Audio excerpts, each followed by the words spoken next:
नमस्कार, मैं डॉक्टर प्रदीप माथुर आज फिर से इस YouTube चैनल के माध्यम से हर बार की तरह अब की बार भी एक नया टॉपिक, कहीं आपको भी तो आने वाली डकार किसी गंभीर बीमारी की ओर इशारा तो नहीं कर रही, नज़रअंदाज न करें, को लेकर उपस्थित हुआ हूँ। आप सभी का मैं हार्दिक स्वागत करता हूँ, अभिनंदन करता हूँ। मैंने आपकी समझ में आने की दृष्टि से वह ज़्यादा फायदा मिल सके इसलिए इसे कई पार्ट्स में तैयार किया है, जिससे आपको डकार क्या है, शरीर में क्या क्रिया प्रतिक्रिया होती है जिसके फलस्वरूप डकार आती है, डकार के क्या प्रमुख कारण हैं, साथ ही में बार बार और ज़रूरत से ज़्यादा डकार आने पर यह किस मेडिकल कंडीशन की ओर इशारा करती है।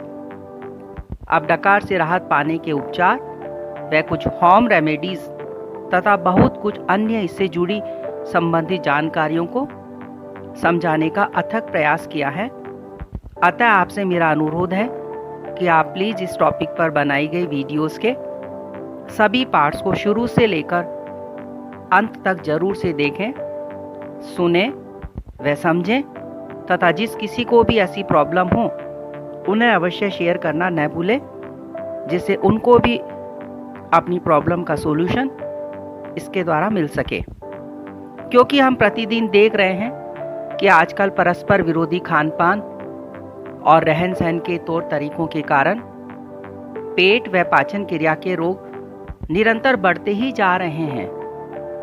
यह समस्या केवल विकासशील देशों की ही नहीं है, बल्कि विकसित देशों में भी पाई जाती है।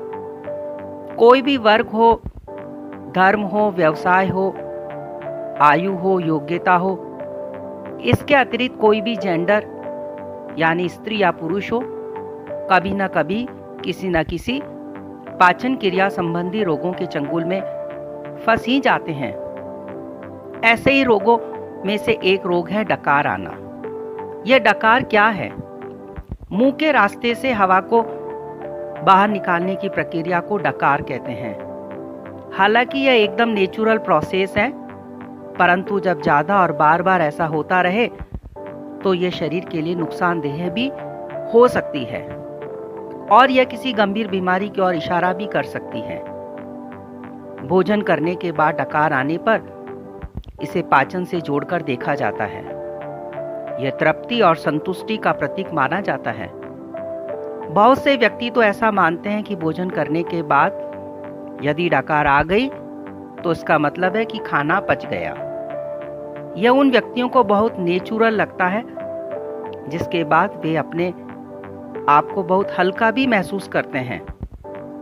भोजन करने के पश्चात 2-4 डकार आने को सामान्य मानना चाहिए, परंतु हमने देखा होगा कि कई ऐसे व्यक्ति हैं जो लगातार डकार पर डकार लेकर हवा को मुंह के रास्ते से बाहर निकालते रहते हैं।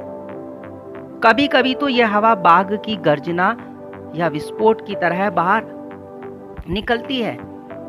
इस निकलने वाली हवा में कभी कभी दुर्गंध भी आ सकती है और नहीं भी। यह उसके पाचन की प्रक्रिया पर निर्भर करती है, परंतु उन्हें बार बार इस प्रकार से डकार आने की वजह से शर्मिंदगी भी उठानी पड़ती है।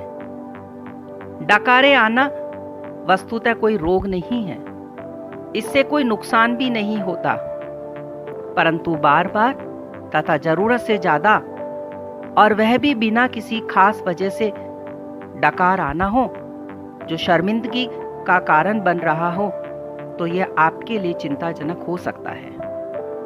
यह एक गंभीर बीमारी का संकेत भी हो सकता है, जिस पर हमें समय रहते ध्यान देना बहुत जरूरी है। हमने अक्सर देखा होगा कि जब माँ अपने शिशु को दुग्धपान कराती है तो बच्चा दूध के साथ हवा भी गटक जाता है। अगर बच्चे को ऐसे ही लिटा दिया जाए तो डकार के साथ दूध भी बाहर आ जाता है।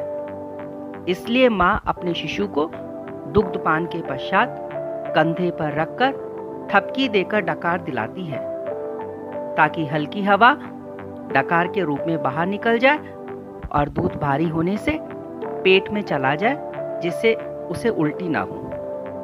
आधुनिक मेडिकल साइंस के वैज्ञानिकों द्वारा शोध व अनुसंधानों द्वारा यह ज्ञात हुआ है कि जब हम बहुत तेजी से जल्दी बातें करते हैं, जोर जोर से हंसते हैं या बिना चबाए भोजन करते हैं, तो ऐसे समय में हम साथ में ज्यादा मात्रा में शरीर में हवा को भी गटक जाते हैं, जो अंदर चली जाती है।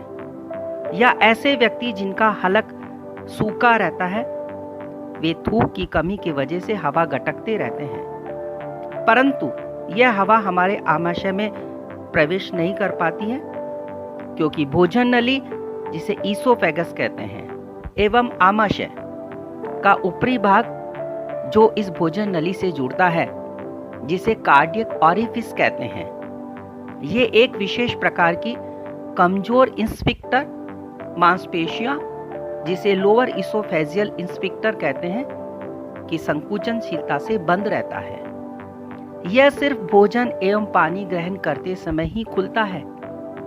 अब यह अतिरिक्त हवा हमारे छाती में मौजूद भोजन नली में एकत्र होकर उसे चौड़ा कर देती है। भोजन नली के चौड़े होने के तनाव की वजह से ही व्यक्ति को छाती में दबाव व खिंचाव महसूस होने लगता है। इसके परिणाम स्वरूप व्यक्ति के दिमाग को यह गलत महसूस होने लग जाता है कि हवा पेट में भरी हुई है। वह जो हवा गटकता है, उसी हवा को डकार के रूप में गुंजायमान करके बाहर निकालता है।